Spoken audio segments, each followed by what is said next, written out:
Mesdames et messieurs, très chers téléspectateurs, bonjour et bienvenue. Ça dépend à l'heure à laquelle vous nous prenez. Bonsoir. Je suis très heureux, mesdames et messieurs, de me tenir encore sur ce stage pour vous présenter ce nouveau numéro. Cette émission fait suite carrément à la première émission que nous avions eue ici entre le frère Toto et le frère Landry, où la question était posée par rapport à Élie de Malachie 3 et de Malachie 4. Mais comme le frère, le frère Yohanan, voulais-je dire, est un peu indisposé. La deuxième partie, nous la faisons avec le frère Toto, qui est le jumeau du frère Yohanan, qui nous suit peut-être au cours de cette émission. Nous allons devoir traiter cette question dans la deuxième partie pour notre sujet du jour. Nous parlons de Malachie 4 accompli au temps de l'Église. Voilà notre thématique du jour. J'ai, comme je viens de le dire, le frère Toto qui est avec nous et le frère Landry. Je commence à accueillir mon premier invité, le frère Landry, à qui je dis bonjour et bienvenue, frère Landry. Bonjour, frère Jules. Je parie que vous allez bien. Oui, je vais bien, ça va en tout cas, par la grâce du Seigneur. Très bien. Alors, mon deuxième invité, c'est le frère Toto, à qui je dis bonjour et bienvenue, frère Toto. Bonjour, frère Landry et frère Gilles. Merci beaucoup. Bonjour. Très bien. En tout cas, merci d'être là, malgré que la technique nous a un peu dérangé, mais merci aussi de votre temps, de disponibiliser de votre temps pour ces moments que nous allons devoir passer à parler autour de la parole aujourd'hui. Très bien. Alors, la dernière fois que nous avions parlé sur Élie de Malachie 3 et de Malachie 4. Comme je viens de le dire, aujourd'hui, nous allons parler d'Élie de Malachie 4 est accompli pour le temps accompli au temps de l'Église. Nous allons essayer un peu de voir. Parce que l'autre fois, c'était le frère Landry qui avait commencé. Alors, j'aimerais aussi aujourd'hui que le frère Landry puisse ouvrir les hostilités. Alors, Malachie 4, accompli au temps de l'Église, oui ou non? Frère Landry, vous commencez. Bonjour aux téléspectateurs. Effectivement, cette émission fait suite à la première qu'on a faite avec le frère Yohanan. Donc, du coup, comme vous avez dit, le frère Yohanan n'étant pas disponible, il est remplacé par son jumeau. Donc, pour moi, ils sont pareils, c'est la même chose. Donc, du coup, ça ne change rien.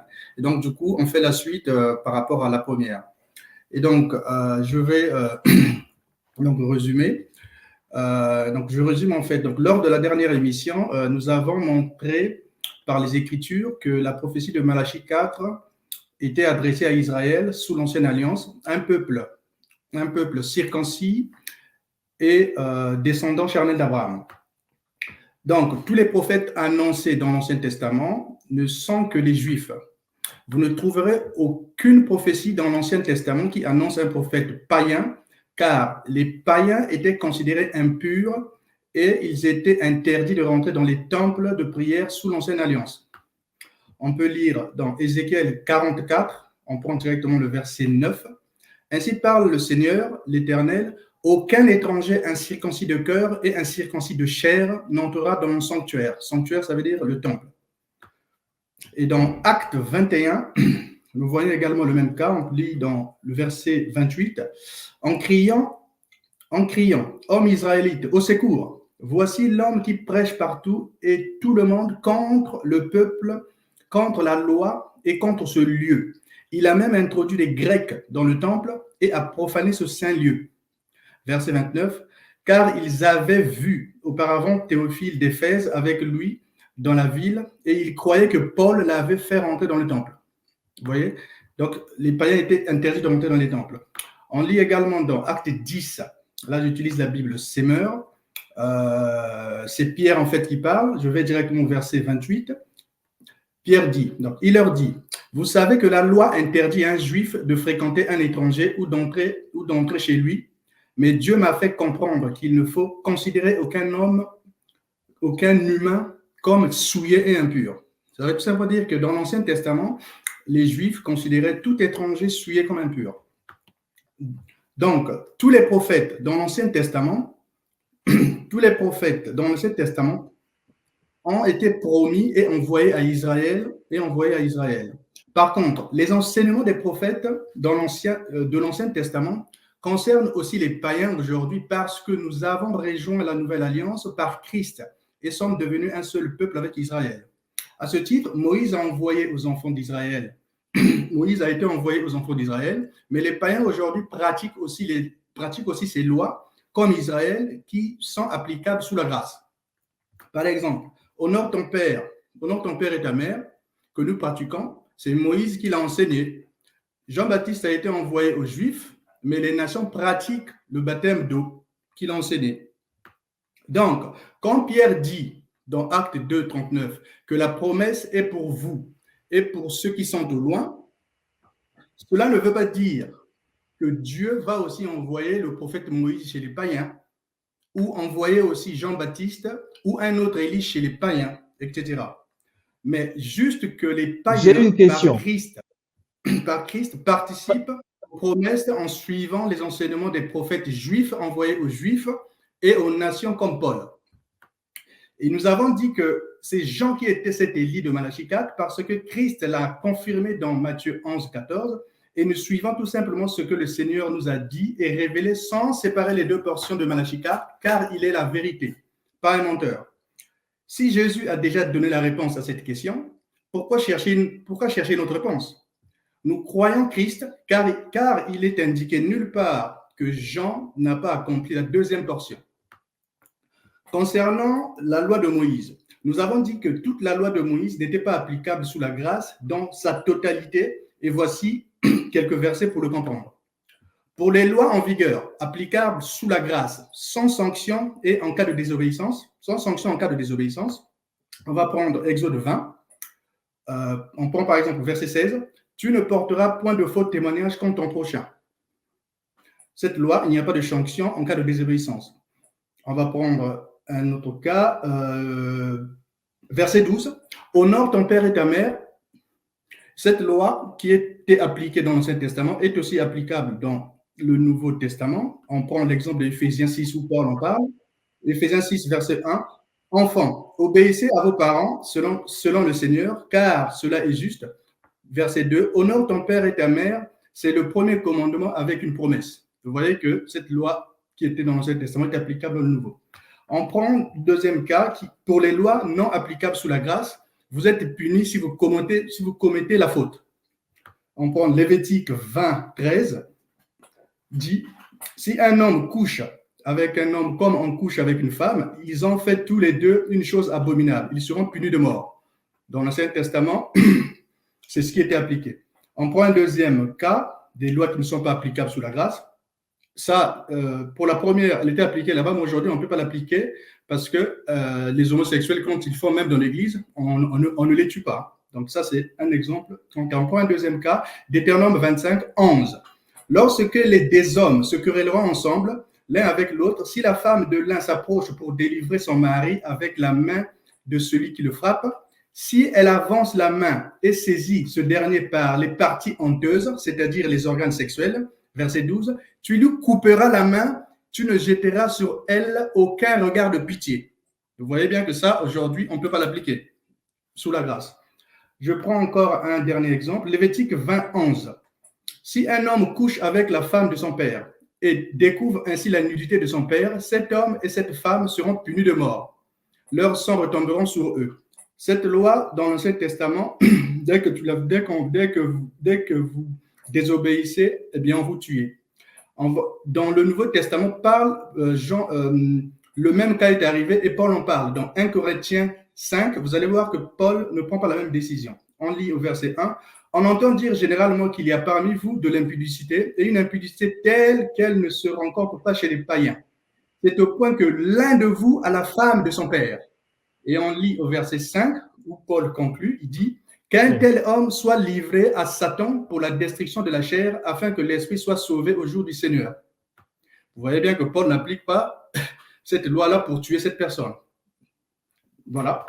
De plus, cette question d'observer toute la loi de Moïse a déjà été traitée par les apôtres dans Acte 15. Et ils ont dit aux païens de ne pas observer toute la loi de Moïse comme les Juifs.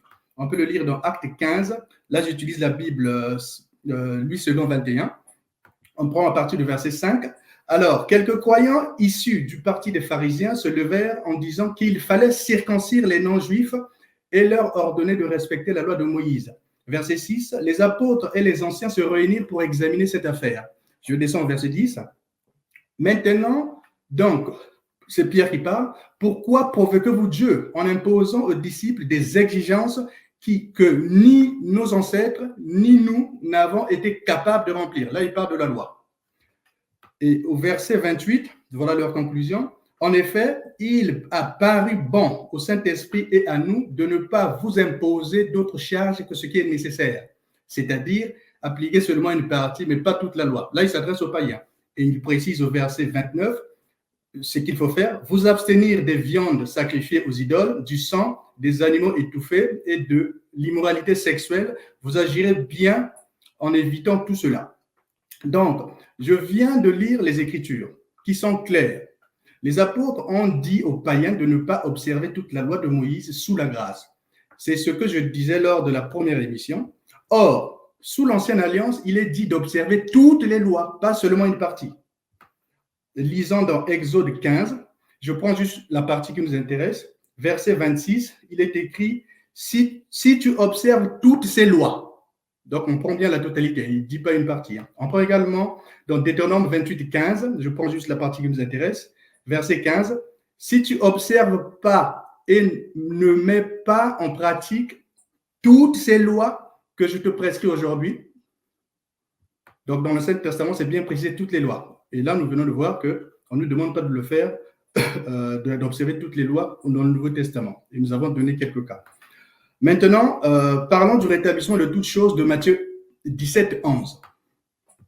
Tout d'abord, que veut dire rétablir? C'est important de le comprendre. On va lire dans Genèse 40, on prend directement le verset 12. Joseph lui dit, en voici l'explication. Les 3 serments sont 3 jours, encore 3 jours, et Pharaon relèvera ta tête et te rétablira dans ta charge. Tu mettras la coupe dans la main de Pharaon comme tu en avais l'habitude lorsque tu étais son échelon. Alors, nous venons de lire dans Genèse 40, 12, Joseph qui a dit à cette personne que Pharaon te rétablira à ta charge et tu feras comme avant. Donc, rétablir veut dire revenir à l'état initial, c'est-à-dire revenir comme avant. Ce rétablissement de toutes choses, de Matthieu 17, 11, ne peut pas se faire chez les nations par un prophète païen parce que les nations n'étaient pas le peuple de Dieu avant, dans l'Ancien Testament. Or, Matthieu 17, 11 dit qu'il s'agit de rétablir toutes choses, c'est-à-dire faire revenir aussi tout depuis l'Ancien Testament, prendre tout ce qui est applicable sous la grâce et pratiquer toutes ces choses comme avant. Et cela ne peut se faire que par le peuple qui a tout pratiqué, c'est-à-dire le peuple juif d'Israël. Et c'est que par Israël que toutes choses peuvent être rétablies, pas par les païens, parce qu'ils n'étaient pas là avant. Maintenant, revenons dans Matthieu 17, 11 et lisons ce verset dans la Bible Osterval pour voir s'il s'agit d'un Élie futur. D'abord, regardons si le terme « doit venir » dans la Bible Louis II veut dire qu'il s'agit obligatoirement du futur. Alors, lisons Matthieu 11. On prend à partir du verset 2. Jean, ayant entendu parler dans sa prison des œuvres du Christ, lui fit dire par ses disciples, verset 3, « Es-tu celui qui doit venir ou devons-nous en attendre un autre ?» Je reprends le verset 3 et je vais rajouter, pour bien faire comprendre s'il s'agit du futur, je le fais exprès. « Es-tu celui qui doit venir dans le futur ou devons-nous en attendre un autre ?» Jésus a répondu, allez dire à Jean ce que vous voyez. Donc, là, on voit bien que Jésus est déjà là. Donc, si je dis, es-tu celui qui doit venir dans le futur, alors que Jésus est déjà là.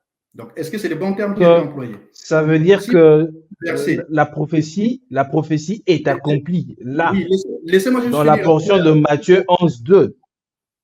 Oui, laissez-moi juste finir. Là, je suis en train d'expliquer le doigt venir qui, pour montrer que ça ne veut pas forcément dire le futur. Ouais, vous devez chuter parce que je dois donner la parole à Frère Toto.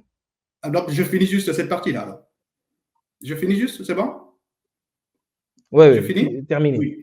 Voilà. Donc, si on lit ce même verset dans la Bible Semeur, je prends directement au verset 3. C'est écrit « Es-tu celui qui devait venir ?» Ce n'est pas marqué « doit venir ». Vous voyez? Et on comprend bien que c'est exactement le cas puisque Christ est déjà là. On peut prendre le même exemple. Jean 6, 4, dans la Bible Louis II, on va directement dans le verset 14, il est marqué « Ces gens ayant vu le miracle que Christ avait fait, disaient « Celui-ci est vraiment le prophète qui doit venir ». Je rajoute exprès « doit venir dans le futur », alors que Jésus est déjà là. Et quand on lit le même verset dans la Bible, Osterval, il est écrit « Et ces gens, voyant le miracle que Jésus avait fait, disaient « Celui-ci est véritablement le prophète qui devait venir au monde. » Vous voyez bien que la Bible Osterval a bien interprété ce verset. Il ne s'agit pas du futur, puisque Jésus est déjà là. Pour les deux exemples que je viens vous donner. C'est juste pour vous montrer que même si c'est marqué doit venir, il faut faire attention au contexte. Là, c'est juste pour montrer qu'il faut faire attention quand on lit la Bible seconde, même d'autres Bibles aussi, hein, mais il faut prendre le contexte. Donc là, on voit bien que c'est vrai que c'était marqué doit venir, mais il ne s'agit pas du futur. Ça, c'était juste pour vous ramener dans le contexte. Très bien. Merci beaucoup, frère Landry. Merci beaucoup, frère Landry. Je vous reviendrai. Je donne la parole au frère Toto. Frère Toto, vous avez suivi l'introduction si longue du frère Landry qui a expliqué les choses. Il a dit que la prophétie de Malachie 4 était uniquement pour les Juifs et que les nations ou encore les païens ne sont pas concernés dans cette prophétie-là. Vous avez suivi les versets qu'il a aussi balancés pour appuyer sa thèse. Réaction. Bon, je les salue d'abord au nom du Seigneur Jésus-Christ, bien que je l'avais fait avant. Vous allez voir qu'il a pris presque 16 minutes pour expliquer ce qu'il pensait être la vérité. Alors, mais je vais lui demander de lire Ésaïe 28, 11 pour nous. Je préfère que Frère Landry puisse lire pour nous tous. Frère Landry, peux-tu lire? Allô? Frère Gilles, es-tu là? Frère Landry, tu peux lire pour nous tous, Ésaïe 28, 11. Non, lis, c'est ton tour, il n'y a pas de souci. Non, mais ça ne pose aucun problème, tu peux lire pour nous. Moi, je lis. Encore, ça va me perturber. Moi, je lis. Tu peux lire. Il n'y a pas de souci. Frère Toto, moi, je lis. Voilà, tu peux lire. D'accord. Ésaïe 28, verset 11. Oui. Eh bien, c'est par des hommes aux lèvres balbutiantes et au langage barbare que l'Éternel parlera à ce peuple. Oui. Ok, tu entends, non? Ça, c'était sous la loi. Dieu annonçait comment il parlera à ce temps ici. Et Paul, un véritable apôtre, reprend cette même écriture dans 1 Corinthiens 14, 21, que je vais lire. Il dit, il est écrit dans la loi. C'est par des hommes d'une autre langue. Là-bas, Isaïe a parlé par des langues barbares. Ici, Paul dit par des hommes d'une autre langue et par les lèvres d'étrangers que je parlerai à ces peuples. Et ils ne m'écouteront pas même ainsi, dit le Seigneur. Tu vois que le frère s'est bâti pour rien. Dieu a déjà annoncé depuis ce temps-là comment il parlera à ce temps ici. Et il va utiliser des langues étrangères. En d'autres termes, ça ne sera pas que des juifs. Ça, c'est la première précision avant que j'entre dans le vif du sujet. Deuxièmement, le frère s'est évertué à dire non,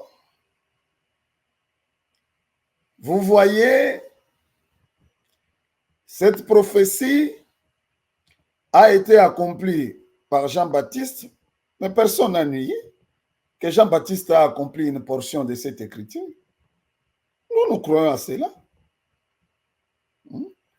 Nous croyons à cela.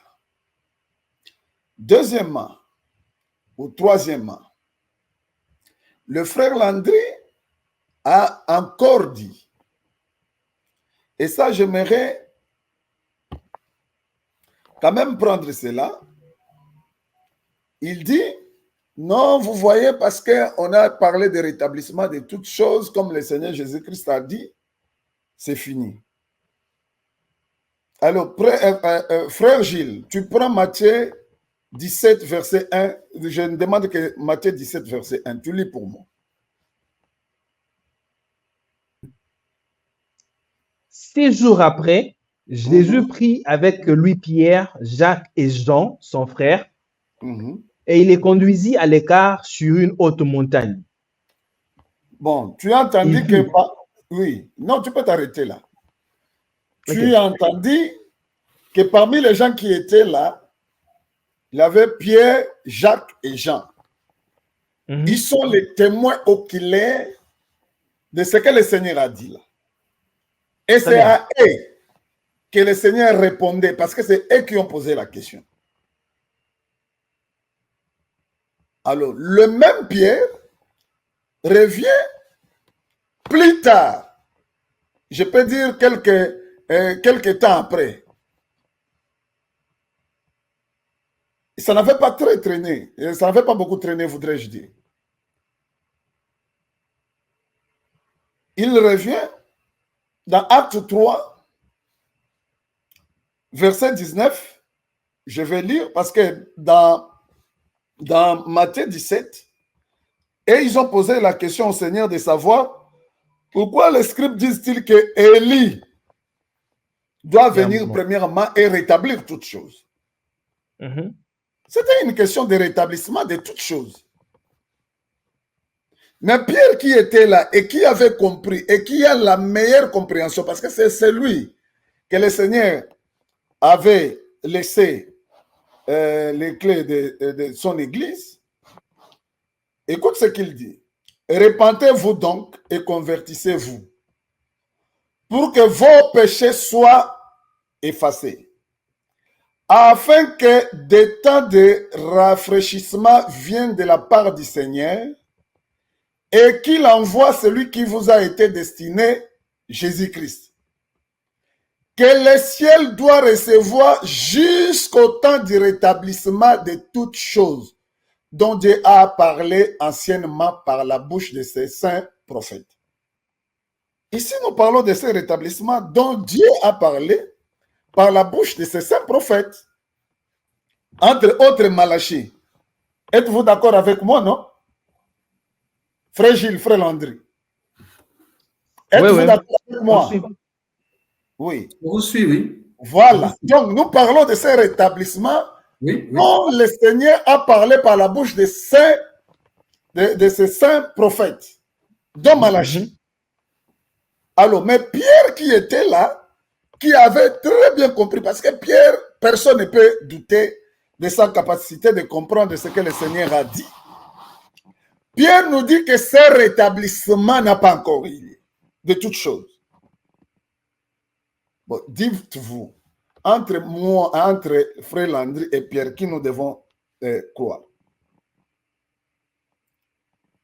Alors, pour avancer, je crois que nous devons d'abord fixer l'accomplissement de ce temps-là. Parce qu'on dit que Élie là doit venir avant le jour grand et redoutable. Mais si nous ne nous mettons pas d'abord d'accord si ce concept de jour grand et redoutable dont Élie vient avant, nous allons continuer à bavarder ici et ça sera sans effet et sans suite. Parce que nous mettrons même nos téléspectateurs dans la confusion. Parce que déjà ici, personne ne nie que Jean a accompli une portion de cette écriture. Donc, j'insiste, nous devons nous mettre d'abord d'accord sur les jours grands et redoutables dont il est question. Et que nous puissions fixer cela quand est-ce que ces jours grands et redoutables commencent. Parce que Élie dont on parle ici, il vient avant ces jours. Il vient avant ces jours. Alors, si on ne se met pas d'accord sur cela, ça sera des spéculations. J'aimerais encore ajouter ceci. Frère Landry a beaucoup parlé. Non, il devait être un prophète juif, patati, patati, cela. Mais le Saint-Esprit n'a pas de nation. Le Saint-Esprit n'a pas une nation. Parce qu'ici, il est question de l'esprit et de la puissance d'Élie.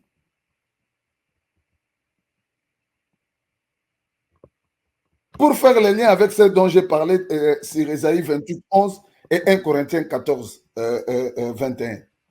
Le Saint-Esprit n'a pas une nation.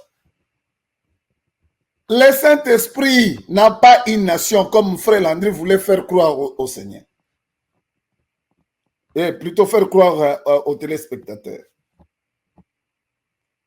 Le Saint-Esprit peut utiliser n'importe qui, dans n'importe quelle condition et n'importe où. Vous voyez? Donc, moi, j'aimerais qu'on puisse, d'abord, tu puisses orienter et encadrer les débats pour qu'on puisse d'abord clarifier le peuple de Dieu, les jours grands redoutables commencent quand? Parce que si nous partons dans Malachie 4 là, d'ailleurs je prends cela, je lis ça rapidement. Malachie Parce que c'était d'ailleurs ça le nœud du problème. Oui. Nous rentrons là dans Malachie 4, je suis là. On dit, car voici le jour vient, ardent comme une fournaise. C'est l'avenir d'un jour qui est annoncé ici. Et ce n'est pas n'importe quel jour, un jour qui sera ardent comme une fournaise. Tous les habitants, tous les hautains et tous les méchants seront comme du chaume. Le jour qui vient les embrasera, dit l'Éternel des armées, et il ne les laissera ni racine ni rameau. Mais pour vous, vous qui craignez mon nom, s'élèvera le soleil de la justice et la guérison sera sous ses ailes. Vous sortirez et vous sauterez comme les veaux d'une étable. Et vous foulerez les méchants, car ils seront comme de la cendre sous la plante de vos pieds. Au jour que j'ai préparé, dit l'Éternel des armées. Oh, donc frère Landry est d'accord avec moi que toute cette portion ici n'est pas encore accomplie, ou ne s'était pas encore accomplie au temps des gens.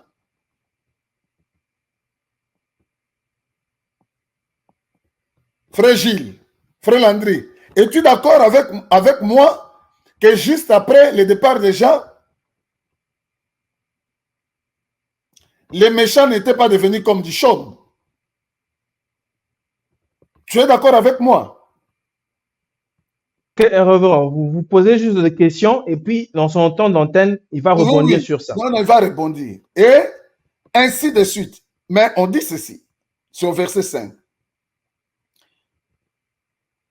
Voici, je vous enverrai Élie les prophètes avant que les jours de l'Éternel arrivent.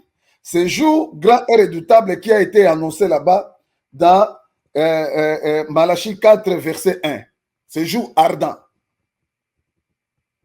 qui sera comme une fournaise. Voilà le positionnement de ces ministères pour que ce ministère-là d'Élie soit un ministère complet. Donc, voilà un peu mon introduction. Si nous nous mettons déjà d'accord, si ces jours-là, ça commence quand? Et qu'est-ce qui vient après ce jour-là? Vous verrez que toutes ces questions ici seront claires. Alors, avant de chuter, j'aime, comme je l'ai toujours dit, revenir à Jean lui-même. Parce que tout le monde peut mentir, tout le monde peut dire ce qu'il veut. Mais Jean lui-même a parlé aussi. Jean lui-même a parlé. Je prends Jean 3, 29. Jean 3, 29. Jean dit ceci. Celui à qui appartient l'épouse, c'est l'époux. Mais l'ami de l'époux qui se tient là et qui l'entend éprouve une grande joie à cause de la voix de l'époux. Aussi cette joie qui est la mienne est parfaite. Voilà la parole. Donc, Jean montre que ce ministère-là est accompli pendant que l'époux, la voix de l'époux est encore en action quand l'époux parle à l'épouse. Alors, si quelqu'un change cela pour dire que non, ça ne concerne pas l'Église, ça ne peut concerner qu'Israël, vous voyez ce que ça fait. Donc, il contredit. Même Jean-Baptiste lui-même. Et ça, Très bien. frère Landry, vous voyez que Jean-Baptiste lui-même dit, celui à qui appartient l'épouse, c'est l'époux. Mais l'ami de l'époux qui se tient là, et qui l'entend éprouve une grande joie à cause de la voix de l'époux, aussi cette joie est la mienne est parfaite. Alors, je vais rebondir, je vais juste chuter ici. Frère Landry a aussi parlé de la loi. Oui, mais je suis d'accord avec lui. Quand nous évoquons la loi, nous ne prenons pas toute la loi. Parce que les apôtres ne nous ont pas laissés dans la confusion. Paul, l'apôtre des païens par excellence, nous explique quelles sont ces lois-là qui ont été abolies. Il a dit, il a parlé. Il a fait allusion à cela. Ce n'est pas toute la loi qu'on doit rejeter, non. Paul l'explique, je vais lire. Hébreux 9, 8, je vais lire jusqu'au verset 10, même 11. Le Saint-Esprit montrait par là que le chemin du lieu très saint n'était pas encore ouvert tant que le premier tabernacle subsistait. C'est une figure pour le temps actuel, dans le temps de Paul, notre temps ici, où l'on présente, suivez-moi bien ici, où l'on présente des offrandes, des sacrifices qui ne peuvent rendre parfait sous les rapports de la conscience celui qui rend ce culte. Et qui, avec les aliments, les boissons et les divers ablutions, étaient des ordonnances charnelles, imposées seulement jusqu'à une époque de réformation. Voilà de quoi il s'agit. C'est ces histoires qui ont été abandonnées. C'est ces histoires que nous n'utilisons plus maintenant.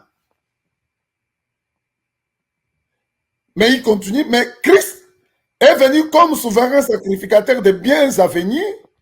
Il a traversé le tabernacle le plus grand et plus parfait, qui n'est pas construit de main d'homme, c'est-à-dire qui n'est pas de cette création.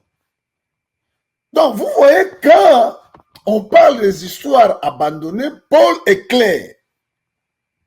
Il dit les sacrifices, les offrandes, qui ne pouvaient pas rendre parfaite l'homme,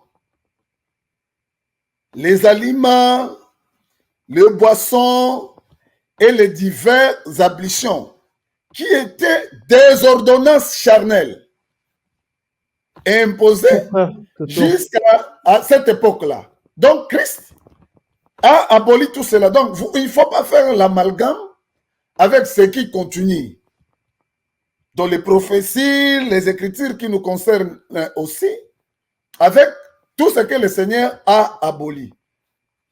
J'ai dit, je vous remercie. Bien que j'insiste, merci beaucoup. Je fais peu de temps par rapport au temps que Frère Landry avait fait. Merci. Moi-même, je suis en train de calculer les minutes. Selon les minutes, vous devez normalement chuter jusqu'à 17h10. Mais là, vous allez finir donc, il y a 3 minutes qui vous restent. Donc, je suis en train de suivre merci majestueusement les minutes. Alors, frère Landry, vous avez suivi aussi la réaction du frère Toto, comment il a abordé les choses. Quand on lit Malachie 4, on lit Malachie 3 plutôt. Malachie 3 a aussi une certaine particularité. Et quand on va dans 4, le frère Toto l'a évoqué, il parle du grand jour et redoutable.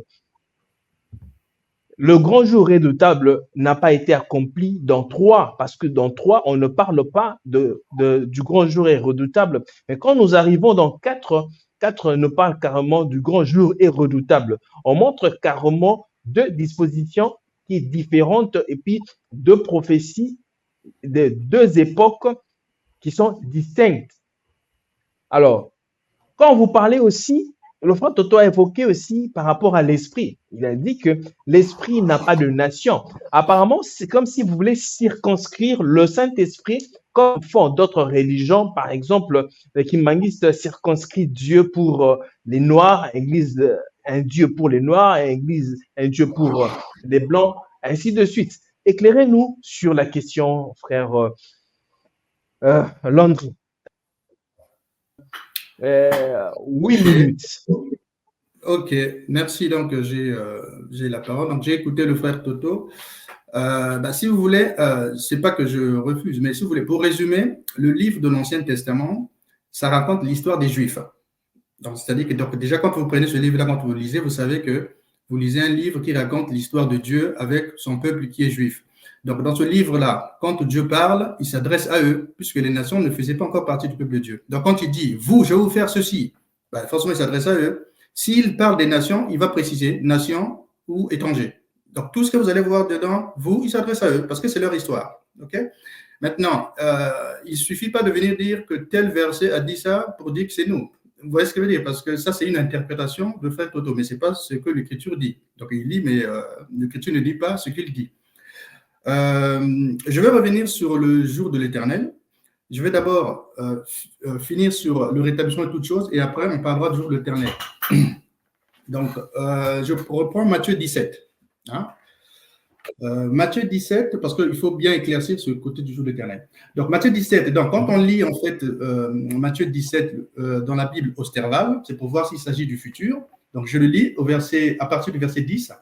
Et ses disciples l'interrogèrent, disant, pourquoi donc les scribes disent-ils qu'il faut qu'Élie vienne premièrement? Verset 11, Jésus leur répond, il est vrai qu'Élie devait venir premièrement et rétablir toutes choses. Je reviens sur le verset 11, il dit, il est vrai. Quand il dit, il est vrai, ça veut dire qu'il reconnaît la version des scribes. Il n'annonce pas un Élie futur, il reconnaît ce que les scribes disent. D'accord? On peut prendre également le même verset dans la Bible Semeur, il dit ceci, dans le verset 11, quand il répond. Effectivement, on lui pose la question, il répond, effectivement, Élie doit venir remettre toutes choses en ordre. Vous voyez, il dit effectivement, ça veut dire qu'il reconnaît, il dit oui, il va venir, mais ça, il n'annonce pas le futur, il reconnaît juste ce que les scribes disent. Je prends encore dans la Bible des peuples, même verset 17. Il répond, il dit, bien sûr, Élie doit venir et remettre tout en ordre. Vous comprenez? On lui pose la question, il dit bien sûr. Il ne parle pas du futur, il reconnaît ce que les scribes disent. Vous voyez, c'est juste pour éclaircir ce point-là. Je continue le verset. Et donc, il dit au verset 11, il répond, il est vrai qu'Élie devait venir premièrement et rétablir toutes choses. Verset 12, mais je vous dis qu'Élie est déjà venu et ils ne l'ont pas reconnu, mais ils lui ont fait tout ce qu'ils ont voulu. Tout ce qu'ils ont voulu. Et verset 13, alors les disciples comprirent que c'était de Jean-Baptiste qui leur parlait. Vous voyez? Avant de poursuivre, je redonne juste un verset qui montre qu'il est vrai, ça ne veut pas dire qu'il annonce le futur. Si on lit Philippiens 1, verset 15, c'est le même contexte, c'est juste pour que les gens comprennent. Philippiens 1, verset 15. Quelques-uns, virgule, il est vrai, prêchent Christ par envie et par esprit de dispute, mais d'autres le prêchent avec des dispositions bienveillantes. Vous voyez? Là, est-ce qu'il parle de deux Christ? Non, c'est le même Christ, mais il a utilisé il est vrai. C'est parce qu'il reconnaît, il n'annonce pas un futur. Donc, essayez de revoir un peu ce point. Je continue. Donc, vous voyez, par rapport à ce qu'on vient de lire dans la Bible version Osterval, il n'est pas indiqué doit venir, mais devait venir. Donc, en lisant cette prophétie dans cette Bible, nous comprenons qu'il ne s'agit pas d'un Élie futur. Au verset 12, Christ précise que cet Élie est déjà venu. Et au verset 13, il est écrit que les disciples ont compris que c'était Jean-Baptiste, cet Élie qui devait venir. Ici, c'est le témoignage de Jean, Jacques et Pierre qui ont parlé directement avec le Christ. Leur déclaration au verset 13 atteste ce qu'ils ont compris de toute leur conversation depuis le verset 10. Il ne s'agit pas de découper, hein. C'est-à-dire qu'il conclut ça, c'est pour toute la conversation. S'ils avaient compris qu'il s'agissait d'un autre Élie mystérieux du futur, les disciples auraient posé des questions à Christ sur cet Élie parce que l'Ancien Testament enseignait uniquement sur Élie qui devait venir avant la première venue de Christ. Donc, les disciples ne pouvaient pas rester silencieux sans poser de questions s'ils avaient compris que Christ parlait de deux Élie parce que c'était un enseignement nouveau qui n'existe pas dans l'Ancien Testament. Les disciples qui ont échangé avec Christ ont dit qu'ils avaient compris qu'il s'agissait de Jean. Qui sommes-nous pour douter de la version de ceux qui ont parlé directement avec Christ? La Bible précise parfois quand les disciples ont compris ou pas ce que le Christ disait. Voici un exemple, Matthieu 16. Je lis à partir du verset 11. Comment ne comprenez-vous pas que ce n'est pas au sujet des pains que je vous ai parlé? Gardez-vous du levain des pharisiens et des sadducéens. Verset 12, alors ils comprirent que ce n'était pas du levain, du pain qu'il avait dit de se garder, mais de l'enseignement des pharisiens et des sadducéens. Donc, allons-nous douter de leur compréhension alors que c'est bien indiqué qu'ils ont compris ce que le Christ disait? Si la réponse est déjà donnée dans la Bible, alors pourquoi chercher une autre réponse? Alors, c'est comment chercher une autre réponse? Prenons, vous continuez. Je voulais juste vous relancer. Prenons par exemple la prophétie d'Ésaïe. Alors, je crois dans Ésaïe, si je ne m'abuse, où on parle de jour de grâce et jour de vengeance. Il y a double portion dans cette portion d'écriture. Mais quand vous venez dans le Nouveau Testament, le Seigneur Jésus, quand il entre dans le temple, je crois dans Luc, il lit une première portion. L'Esprit du Seigneur est sur moi, il m'a oint pour annoncer un jour de grâce. Et il a mis point. C'était une portion d'accomplissement. Alors, quand on rentre aussi dans Malachie 3, 4, on voit que Jean-Baptiste a accompli une première portion d'Élie, l'esprit d'Élie. Quand on arrive dans 4, il y a aussi une autre portion. Le frère Toto l'a fait remarquer ici que le grand jour est redoutable. Jean-Baptiste ne l'a pas accompli. Éclairez-nous sur cette question-là. Je vais y revenir. Je finis juste ça. Il n'y a pas de souci. On va aborder ça. Je finis juste. Donc là, j'ai fini Matthieu 17 et je prends maintenant Acte 31. En train de courir. Il faut rebondir sur la question. Je reviens. Oui, je sais. Je reviens juste parce que Pierre Toto en a parlé, ils en ont aussi parlé dans d'autres émissions. Donc, il faut juste que j'éclaircisse ces points-là. Et après, je finis avec le jour de l'Éternel. Donc là, en fait, on va essayer de voir si Acte 3, 21 parle du même rétablissement de toutes choses que Matthieu 11. Parce que c'est ce qu'ils enseignent. Pierre Toto a dit que Pierre était là et donc il a placé au futur. C'est ce qu'ils enseignent. Donc, je vais le lire. Donc, pour le rétablissement de toutes choses de Acte 3, 21, ce verset parle du retour de Christ pour le jugement. Lisons dans la Bible Semeur, c'est plus clair. Donc, on va le lire. Je prends directement la partie du verset 20. Alors, le Seigneur vous accordera des temps de repos et il vous enverra celui qui vous a destiné comme Messie, Jésus. Verset 21. En attendant, il doit demeurer au ciel jusqu'au jour où l'univers entier sera restauré. Vous voyez la précision? L'univers entier sera restauré. Je continue. Comme l'a annoncé depuis des siècles par la bouche de ses saints prophètes. Donc, ce qu'il dit là, ça a été annoncé par les anciens prophètes.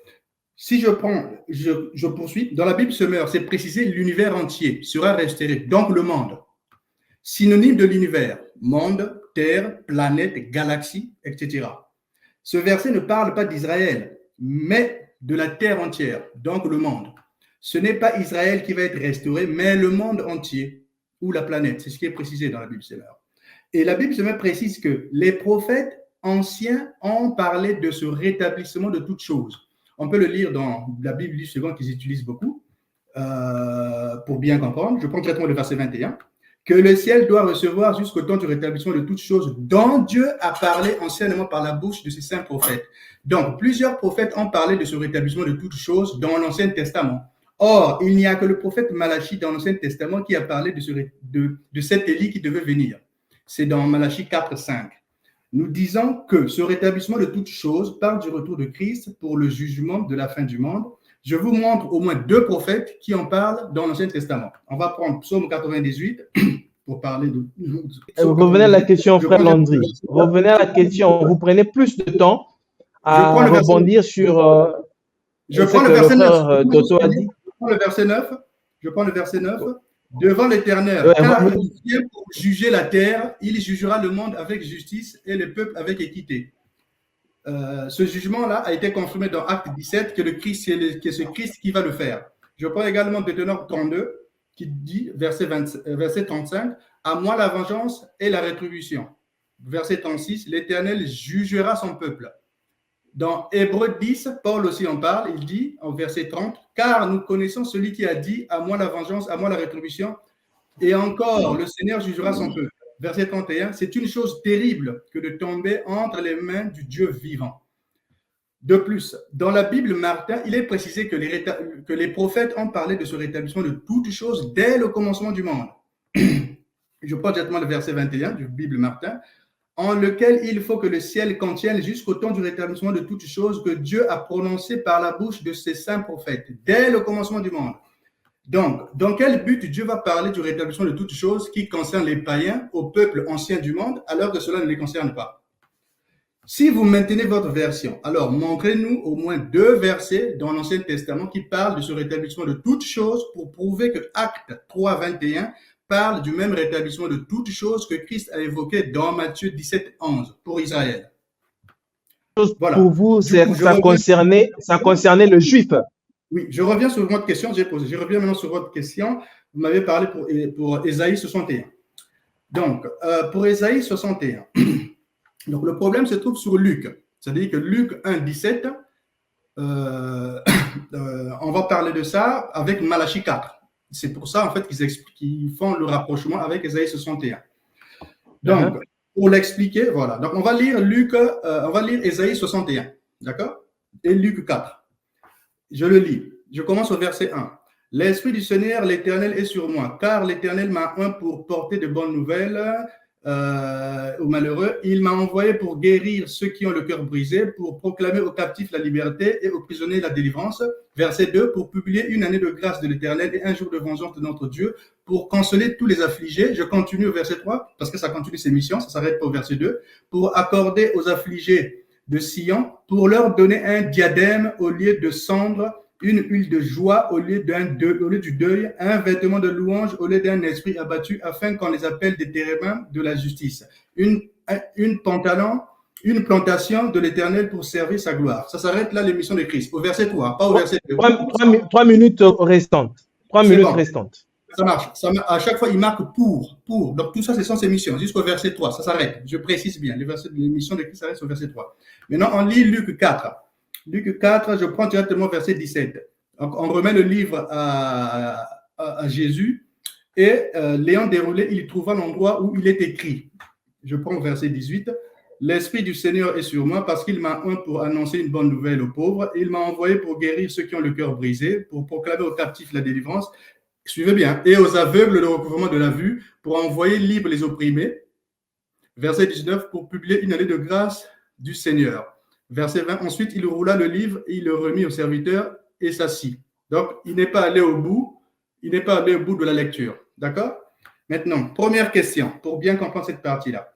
Si Jean n'a pas accompli la deuxième portion de Malachie 4, parce que l'ange ne l'a pas mentionné, hein, dans Luc 1, non, dans Luc 1, 17. Alors, il faut nous montrer, voilà, alors montrez-nous ces deux portions, les deux portions mentionnées dans Luc 4, 18. Suivez bien les portions que je demande, parce que c'est ce qu'ils disent que dans Luc 1, c'est pas accompli. Il faut qu'ils nous montrent ce portion-là. Et aux aveugles, le recouvrement de la vue pour envoyer libre les opprimés, accompli par Christ dans Ésaïe 61, 2. Là, c'est Luc qui l'a utilisé. Donc, il faut qu'il nous montre dans Ésaïe 61 ces portions-là, parce que c'est ce qu'ils disent en fait pour Luc 1, 17. Vous avez bien entendu la première question? Il faut qu'il nous montre ces portions-là. Deuxième question. Quand on a lu tout Ésaïe 61, les missions de Christ, ça finit jusqu'au verset 23, jusqu'au verset 3. D'accord? Donc, dans ces missions-là, il y a 9 missions que Christ doit faire, mais il a lu seulement 6. Vous voyez? Christ il a commencé la lecture verset 21, mais il n'a pas tout lu. Donc, il s'est arrêté à un jour de vengeance de notre Dieu. Donc, selon les branhamistes, cette portion ne s'est pas accomplie parce que Christ ne l'a pas lu. Si votre enseignement vient de Dieu, alors montrez-nous quand Christ accomplira le reste des portions que Luc n'a pas mentionnées. Je dis bien, à partir du verset 2, si vous voyez à cet endroit où c'est marqué « pour consoler tous les affligés » et tout le reste. Christ ne l'a pas lu. Donc, il faut nous dire quand est-ce qu'il viendra l'accomplir. Parce que c'est ça leur raisonnement. Hein, parce que comme ils ont vu que Luc n'a pas mentionné. Je donne la parole au frère Toto. Voilà. Frère Toto, vous avez la... Frère Toto, vous avez la parole, vous avez suivi les dires du frère Landry aussi par rapport à ces questions-là. Je sais que vous allez devoir ramasser ces questions et éclairer aussi la lanterne de plusieurs de ceux qui nous suivent. Très bien. Bon, tu comprends d'abord, il n'a pas expliqué, lui, ce dont moi j'ai demandé et dont tu l'as posé comme question. Il a balbutié, il a cherché des échappatoires par les versions, mais par les versions de la Bible. Je commence par le verset 11, qu'il a semblé s'appuyer sur ses mères, comme si ses mères, d'ailleurs, je te dis que la Bible dit ses mères est une Bible récente. Je crois vers 1997 qu'on a sorti la Bible de sa mère. Je commence d'abord par le verset 17 et le verset 11 de Matthieu 17 dont il a lu. Il leur répondit, le Seigneur ne nous a pas laissé dans la confusion. Il dit, Élie doit en effet, ça c'est la Bible français courant.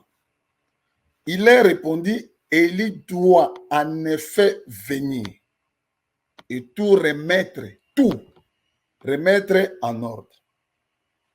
Je prends une autre version Crampon de 1923. Il leur répondit, Élie doit venir en effet et rétablir toutes choses. Il continue, tu vois, j'ai dit, regardez, donc il parle d'abord du futur et tu vas voir la réponse, il rentre au passé, je vais au présent. Je commence d'abord par la première partie de sa réponse. Quand il répond au Seigneur Jésus-Christ. Et c'est là où les frères comme Landry et tous ceux qui croient comme lui ne captent pas le langage du Seigneur. Il a répondu, je prends maintenant Louis II. Il répondit, il est vrai qu'Élie doit venir et rétablir toutes choses. Ça, il explique d'abord ça comme étant un acte futur. La Bible française, qu'on appelle Vigoureux, ça c'est une Bible catholique. Mais Jésus leur répondit, il est vrai qu'Élie doit venir et qu'il rétablira toutes choses. Tu vois, non? Dans cette Bible ici, d'ailleurs, c'est plus que qu'il rétablira toutes choses. Donc le Seigneur renvoie cela au futur. Dans Darby, il est un peu connu de tout le monde, et lui, répondant, il leur dit, en effet, Élie vient premièrement et rétablira toutes choses futures. La Bible des Juifs, de Chouraki, de 1987 aussi, il répondit et dit, certes, Eliaou viendra et restaurera tout. Tu entends, non?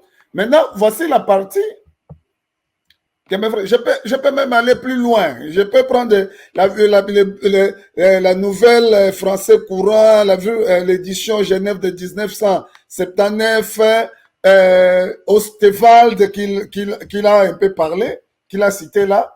Je crois, si je ne m'abuse pas. Par exemple, Ostewald l'a dit ceci. Et Jésus leur répondit, il est vrai qu'Élie devait venir premièrement et établir toutes choses. Alors, maintenant, qu'est-ce qui dérange mes frères? C'est la réponse ici. Je vais prendre, c'est le verset 12. Je vais lire cela dans presque toutes ces versions-là. Quant à moi, ça c'est Jésus, ça je prends la version français courant. Quant à moi, regardez d'abord, je vous fais observer que pendant tout ce temps-là, du ministère de Jean-Baptiste, jusqu'au point où le Seigneur prend la parole, personne au monde ne savait que Jean-Baptiste manifestait le ministère d'Élie. J'ai dit personne. Personne, sauf ses parents, qui savaient qui il était, sauf Marie, et l'ange a parlé un peu sur Jean, et le petit groupe ici que Jésus-Christ est en train de révéler. Donc ce ministère-là, écoute d'ailleurs, c'est dans la réponse de Jésus-Christ qu'on retrouve. Quant à moi, je vous le déclare. D'abord, il a commencé à leur dire que ce ministère reviendra et rétablira toutes choses dans le futur, mais maintenant, il rentre au présent. Et c'est cette partie-là du verset 11 que mes frères là ne comprennent pas. Maintenant, le Seigneur rentre dans la deuxième partie qui est la partie qui était en train d'être accomplie sous les yeux. Élie est déjà venu. Les gens ne l'ont pas reconnu, mais l'ont traité comme ils l'ont voulu. C'est ainsi que le Fils de l'homme lui-même sera maltraité par eux. Vous voyez que Élie était déjà là. Il était déjà venu. Non, personne ne pouvait le reconnaître, personne ne l'a reconnu. Sauf que les gens, que le Seigneur avait enlevé les écailles de leurs yeux. Le cas de ces trois-là. Je prends encore la version crampon. Mais je vous l'ai dit, Élie est déjà venu. Ils ne l'ont pas connu.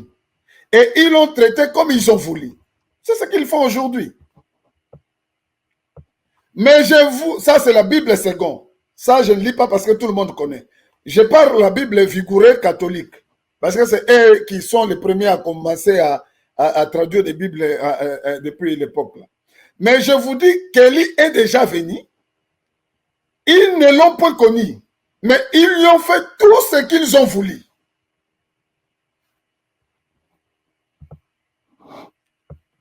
Dans Darby, il est dit, mais je vous dis que Élie est déjà venu et ils ne l'ont pas reconnu. Mais ils lui ont fait tout ce qu'ils ont voulu. Dans la Bible juive de Shurek, je vous dis, Eliaou est déjà venu, mais ils ne l'ont pas reconnu. Ils l'ont traité comme ils ont voulu, ainsi le Fils de l'homme va souffrir par eux. Alors, frères, vous voyez que ces deux portions de l'écriture, c'est ça qui trouble mes frères.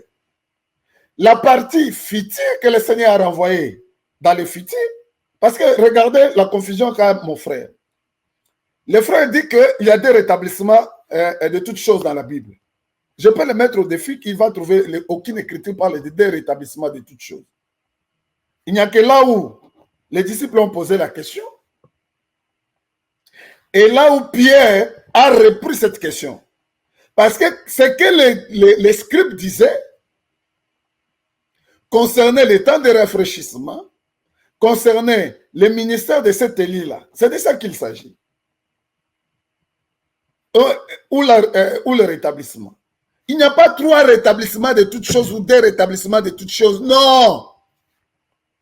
Ça, c'est encore... Il y a un seul rétablissement. Il y a un seul rétablissement de toutes choses. Je dis bien de toutes choses. Un seul rétablissement de toutes choses. Qui commence ici, chez nous, par la nation, parce que le Seigneur, de la même façon, il a créé toutes choses de manière séquentielle. Tu vois, non? Il a commencé le premier jour, le deuxième jour, jusqu'à ce que toute sa création était parfaite. Dieu rétablit aussi des choses de manière séquentielle jusqu'à ce que, à la fin, quand il rétablit le ciel, la terre et tout, il place maintenant son royaume éternel. Dieu commence par restaurer de ce côté ici, nous ramener. Heureusement, lui-même, le frère Landry, a très bien expliqué cette question de ramener. Quand il a donné l'exemple de Joseph, là, c'est-à-dire ramener les gens à une position initiale. Alors, le Seigneur doit ramener son épouse, sa femme ou sa race dans la compréhension exacte ou dans la position réelle de la parole. Parce que toute la création attend la manifestation de ces fils de Dieu là, pour qu'elle aussi soit restaurée. Alors, c'est comme ça, Dieu commence par restaurer ses fils.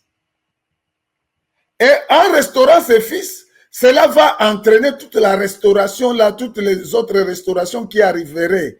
On restaure les fils de Dieu, la restauration là va en Israël, ça continue en Israël par les Déouins, la restauration là continue par la suite, on recrée les nouveaux ciels, les nouvelles terres et tout ça, et jusqu'à ce que nous entrerons dans le repos, dans le 7e jour encore, le millénium. Et ainsi, après tout cela, le jugement du trône blanc, le Seigneur établit le millénium. Voilà la façon du Seigneur. Et c'est ce qui trouble mes frères. C'est ce qui trouble mes frères. Alors, merci beaucoup, frère Toto. Oui, vas-y. Tu voulais... vous allez chuter par là? Oui. Vous allez chuter par là. Donc, maintenant que vous avez compris cette démarche ici, c'est sans équivoque, ok? Parce que quand on parle de rétablissement de toutes choses, c'est tous ces processus-là qui vont nous conduire jusqu'à la position que nous avions initiale devant le Seigneur, dans les hommes immortels. Alors, mais maintenant, le grand problème, c'est de placer ces rétablissements dont il est question, dont Pierre évoque, dont Pierre et ses amis ont posé le Seigneur, qui va arriver, dont Malachie fait allusion, que ça viendra avant le jour grand redoutable. Nous devons positionner ce jour grand redoutable pour que nous soyons à mesure de bien expliquer et clarifier Ésaïe 61, dont le frère a fait allusion. Parce que tu vois, il a lu l'écriture, mais qui ne rencontre pas ce que nous avons dit. Nous n'avons pas accompli cette partie-là où le Seigneur, nous avons dit que le Seigneur, quand il est venu premièrement, quand on lui a donné le rouleau, il a lu une portion de cette prophétie-là. L'autre portion, il n'a pas encore lu cela parce que le Seigneur reviendra. Merci beaucoup, frère Toto. Alors, il reviendra pour accomplir l'autre portion. Très bien, merci beaucoup, frère Toto. Mesdames et messieurs, très chers téléspectateurs, nous sommes obligés de chuter et mettre terme à cette émission.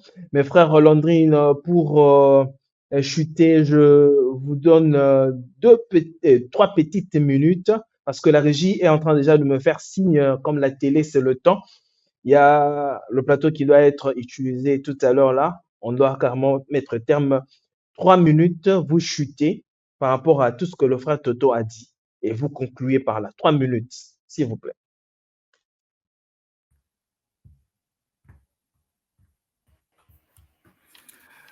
Alors, je vous écoute. Vraiment, c'est dommage. On avait dit normalement 1h30, 1h30 minimum. Je ne sais pas si vous vous rappelez. Là, vous me prenez de court. Voilà, je ne sais pas comment je vais faire. Je vais essayer.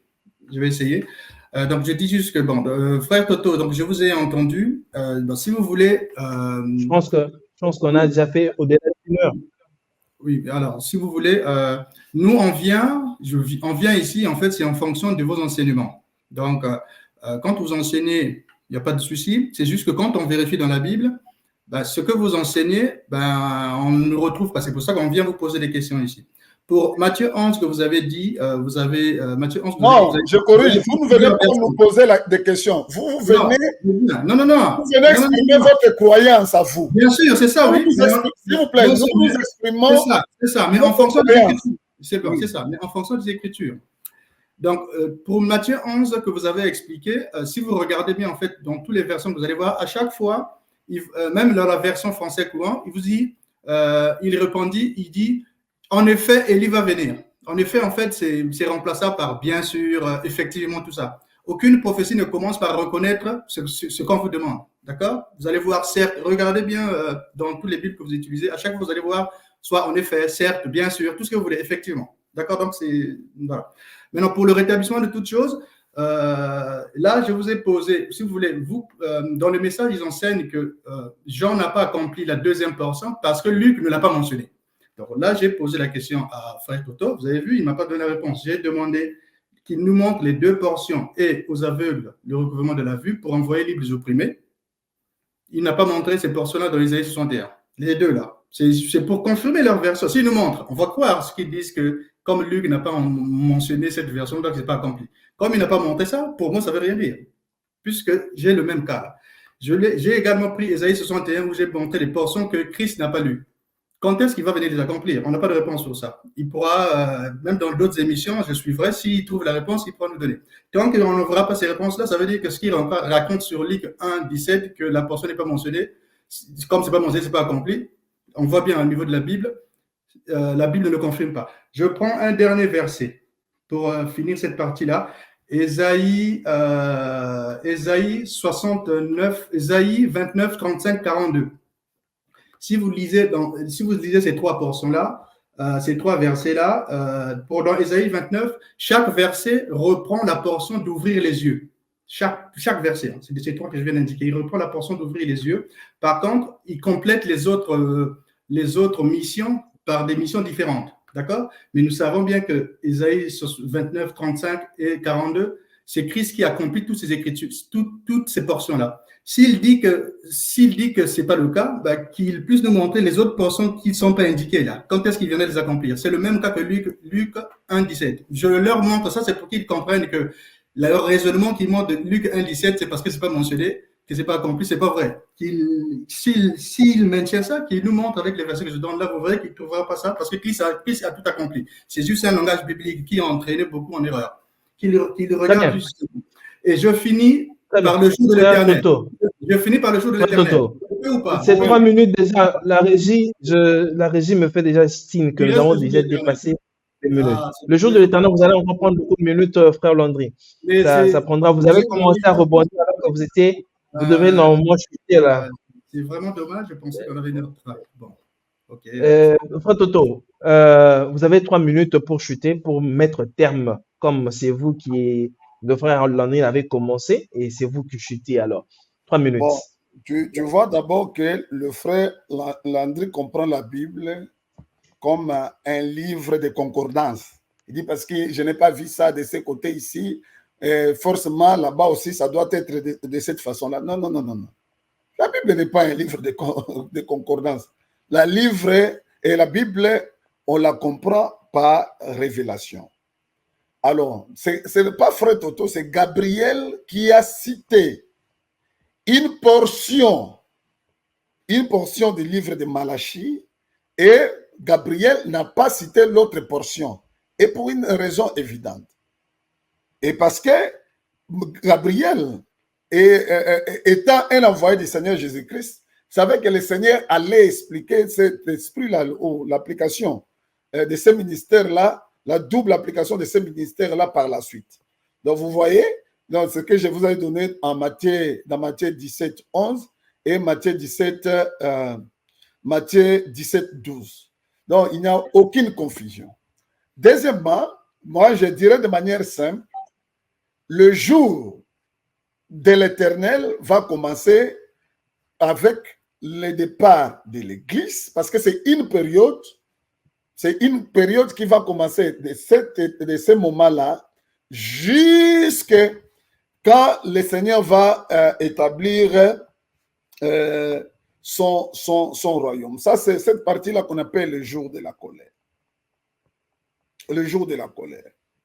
Alors, le jour d'Isali aussi, que nous vivons actuellement, c'est toute une période. C'est toute une période. Donc, ça a commencé depuis la mort et la résurrection du Seigneur Jésus-Christ jusqu'à ce jour. Nous sommes dans le jour d'Isali. Donc, ces 2 jours-là. Alors, Élie viendra avant les jours de l'Éternel. Ces jours grands redoutables, c'est-à-dire Élie dont on parle ici, viendra en plein jour d'Isali. Donc, dans ce temps ici. Très bien. Alors, c'est contrairement, c'est ce que mes frères là ne comprennent pas. Vous avez remarqué, parce que je chute par là, vous avez remarqué que j'ai commencé par corriger. Oui, d'abord, la fausseté qu'il a parlé sur Dieu a parlé simplement, devait parler simplement aux Juifs. Je vous ai montré que la prophétie annonçait que ce temps ici, Dieu parlerait par des langues étrangères. Les gens qui veulent voir davantage cela, le Seigneur lui-même annonçait la venue des prophètes dans Luc 11, 49. Et Paul confirme cela aussi dans Éphésiens 3, 5. Alors, j'ai encore corrigé ce qu'il a prétendu ici par rapport aux aliments qui étaient des histoires qu'on a abandonnées depuis un temps de la réforme et qui ne jettent pas en pâture toute la loi. Donc, j'ai encore montré, contrairement à ce qu'il affirmait, que Pierre, qui était témoin là-bas, oui, Pierre, qui était témoin, a mis au clair la deuxième partie qu'on devait que ce ministère-là devait s'accomplir. Donc, il n'y a aucune confusion. La confusion est simplement dans la tête de ceux qui ne veulent pas croire à la révélation de la parole du Seigneur Jésus-Christ, notre Maître. Merci. Merci. Merci beaucoup, Frère Toto. Alors, mes très chers téléspectateurs, nous sommes obligés de mettre terme à cette émission parce que la télé, c'est le temps.